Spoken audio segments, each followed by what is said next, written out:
कर चुके हैं उससे आगे की बात करते हैं। हाँ, सेम फंडा आपको फिर से यहाँ पे भी कंटिन्यू रखना है कि पजल्स में जो सबसे जरूरी चीज होता है वो है टेम्परामेंट का, वो है थोड़ा सा पेशेंस का। ठीक है, पेशेंस लेवल आपका चेक होता है क्योंकि नॉर्मली आपकी हैबिट है किसी भी क्वेश्चन को 1 मिनट सवा मिनट में करने की। पजल्स में कई बार 5-7 मिनट 10 मिनट तक का भी टाइम ले लेता है, तो बड़े पेशेंसफुली डील करना है यार। अगर ले रहा है टाइम तो ठीक है, लेने दो। ठीक है, वो आपको 5 से 6 क्वेश्चन इकट्ठे देके भी तो जाएगा, ये भी है ना।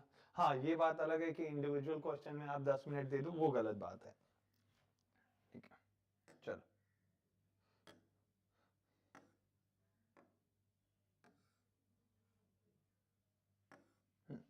तो ये क्वेश्चन है आपका निमसट का 2010 का आया हुआ क्वेश्चन, एक बार रीड कर लिया। और 19 से 20 तक 19, 20, 21, 22 मतलब we have 4 questions on this. 4 question इस डेटा के ऊपर बेस्ड हैं।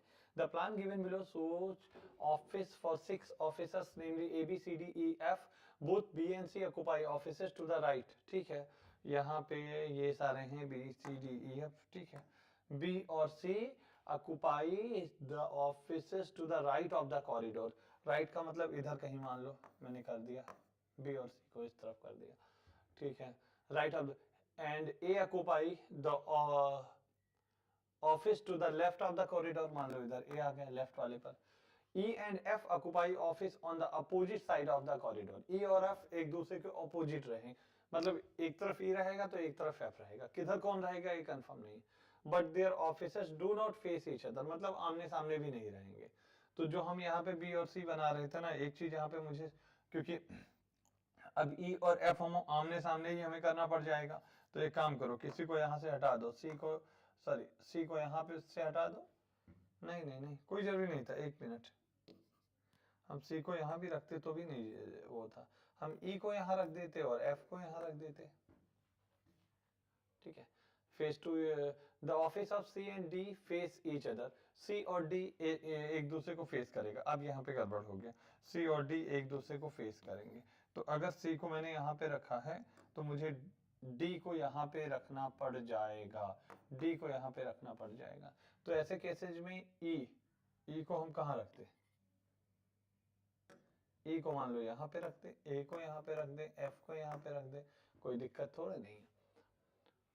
C and D faces है। E doesn't have a corner office, E का corner office नहीं है, ये भी कहानी अलग ही हो गई। E का corner office नहीं है। ठीक है, F's office is further down the corridor than A but on the same side। तो ठीक है, F और A एक ही साइड में रहेंगे, F और A। तो इसका मतलब एक चीज क्लियर है कि A और F यहीं पे रहेगा, B और C इस जगह पे रहेगा, और F उधर है तो इधर E आ जाएगा, ये भी कंफर्म हो गया। तो उधर कौन बचा आपके पास, ए एफ डी, ये चीजें कंफर्म हुई। चलो अब बिठाते हैं।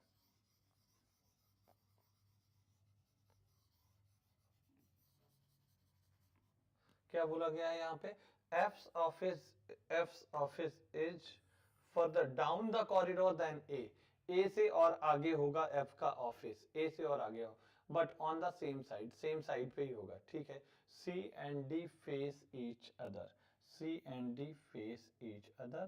तो सी और डी, और एक और condition, E doesn't have a corner office, E का कॉर्नर ऑफिस नहीं है। तो क्या हम ई को यहाँ बिठा दें, ई को यहाँ बिठा दें, और सी और डी एक दूसरे को फेस करेंगे। Office of C and D face each other, F office further down down the corridor than A, F office down the corridor than A, C और D। तो D को मैं यहाँ कर दूं, C को यहाँ कर दूं, F का office down the corridor then A, एक से और अंदर है F का ऑफिस। ठीक है, तो यहाँ पे कौन बचा आपका B। अब एक बार मुझे पूरी कंडीशंस को पढ़ लेने दो, ऑलमोस्ट बन तो गया है। ठीक है, बी और सी सेम साइड में है, सही है, राइट ऑफ द कॉरिडोर है, सही है। A occupy the office to the left, A left वाले में है, सही है। E and F occupy on the opposite side of the corridor but their office do not face. तो ई और एफ अपोजिट में है लेकिन ऑफिस फेस नहीं करेगा। ठीक है, डू नॉट यहाँ पे लिखा हुआ। The office of C and D face each other, C और डी हाँ एक दूसरे के अपोजिट है। E doesn't have a E doesn't have a corner office, ठीक है, E बीच में है. F's office is further down the corridor than A. A के बाद F का आएगा, but on the same side. Almost सही, ठीक है, ऑलमोस्ट. एक बार आप इसे क्रॉस चेक भी कर सकते हैं. अब आपसे पहला क्वेश्चन जो पूछा गया है वो क्या है, क्योंकि देखो जब एक बार आपका डायग्राम बन गया तो ना, तो मान के चलो कि 90% काम तो आपका खत्म है. 10% जो आपका बचा हुआ है वो आपको केवल क्वेश्चंस को देखना है, बस इतना ध्यान रखें, ठीक है.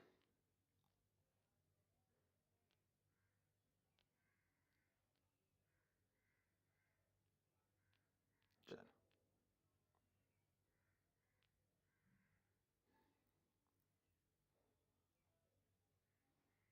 whose office age faces a whose office age office, ठीक है, whose office faces age office. और किसका ऑफिस ए के ऑफिस को फेस करेगा, तो ए के ऑफिस को फेस करेगा ई का office. Just wait for a minute. ठीक.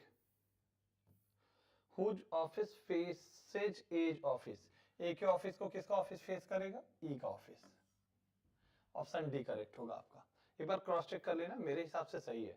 D A F C E B, यहाँ पे भर दो D A F C E B. मैंने क्रॉस चेक कर लिया है, वैसे एक बार आप भी कर देना. Who is or are the F's neighbour, F के पड़ोसी कौन है, एफ का पड़ोसी केवल एक है क्योंकि एफ कॉर्नर पे बैठा हुआ है. इसके बाद वाले क्वेश्चन पे कौन कौन बैठा है यहाँ पे, D A F C E B, D A F C E B. D was her telling someone to go further down the corridor, ठीक है, to the last office on the right. To whose room was he trying to direct the person? Right में किसकी बात कर रहा है ये, B की बात कर रहा है. किसकी बात कर रहा है, B की बात. तो क्योंकि राइट में सबसे लास्ट ऑफिस B का है. अब अगला वाला ये है आपके सामने. निम से 2010 का क्वेश्चन है. एक बार क्वेश्चन को अच्छे से पढ़ें फिर स्टार्ट करेंगे सॉल्व करना, ठीक है.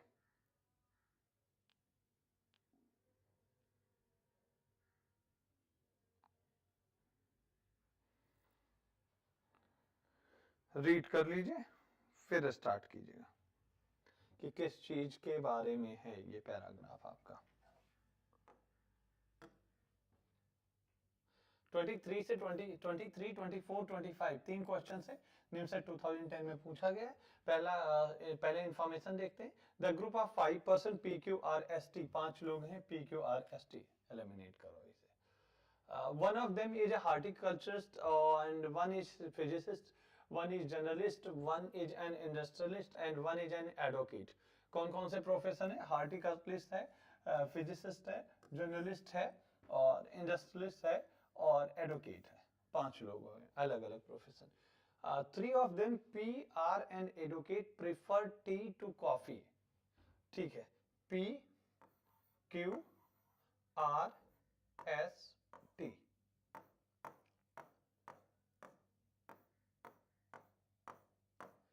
P and R and advocate T. P को भी पसंद है T, R को भी पसंद है T और एडवोकेट जो भी होगा अभी कंफर्म नहीं, उसे भी पसंद है T.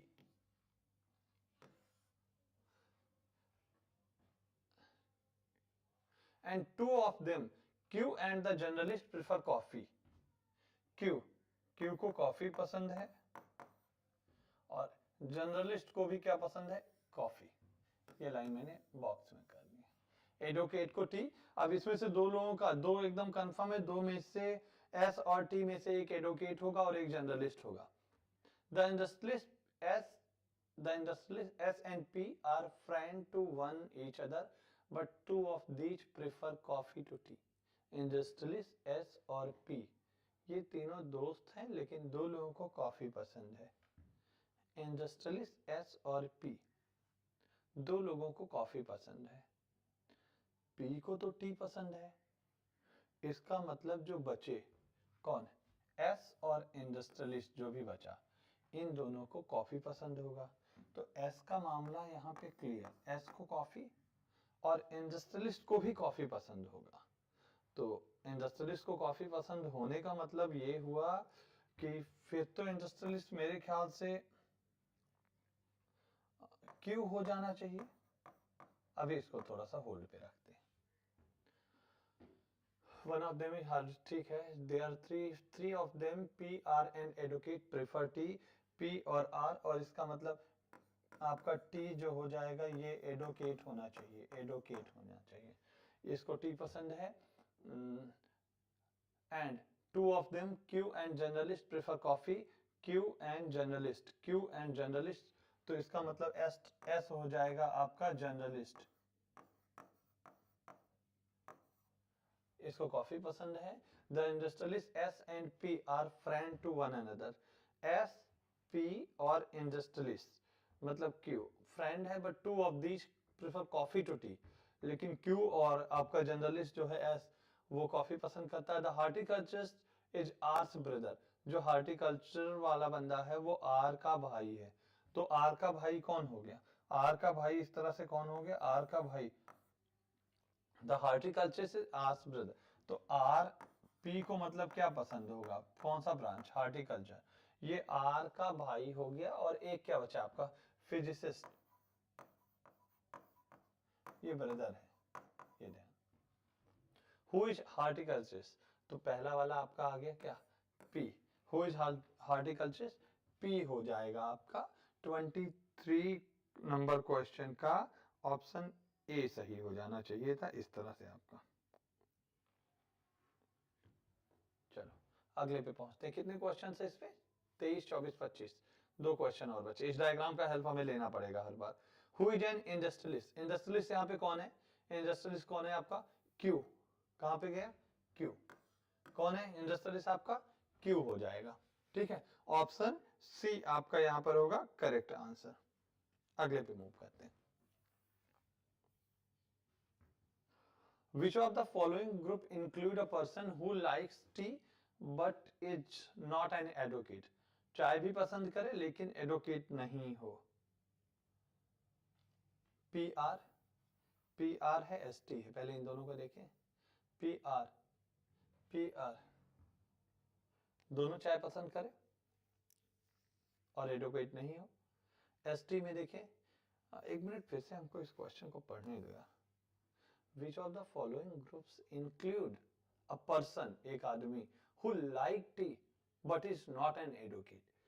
तो जो P और R है उसमें तो मेरे ख्याल से दोनों लोग आपके जो है चाय पसंद करने वाले ही हो गए हैं, ठीक है, और एडवोकेट तो है नहीं, तो ठीक है। इस ग्रुप में ऐसे लोग होने चाहिए जो चाय तो पसंद करे लेकिन एडवोकेट ना हो। एस टी और आर टी में देखते हैं, आई थिंक टी ही तो एडवोकेट है, हाँ, एस टी आर टी तो वैसे भी नहीं हो सकता, तो भैया पी आर है, पहला करेक्ट है, ठीक है। दोनों चाय पसंद करते हैं, साथ में एडवोकेट भी नहीं है। एडवोकेट ना होने का मतलब क्या कि टी को एक्सक्लूड करना पड़ेगा, और टी इन दोनों में है। Now coming to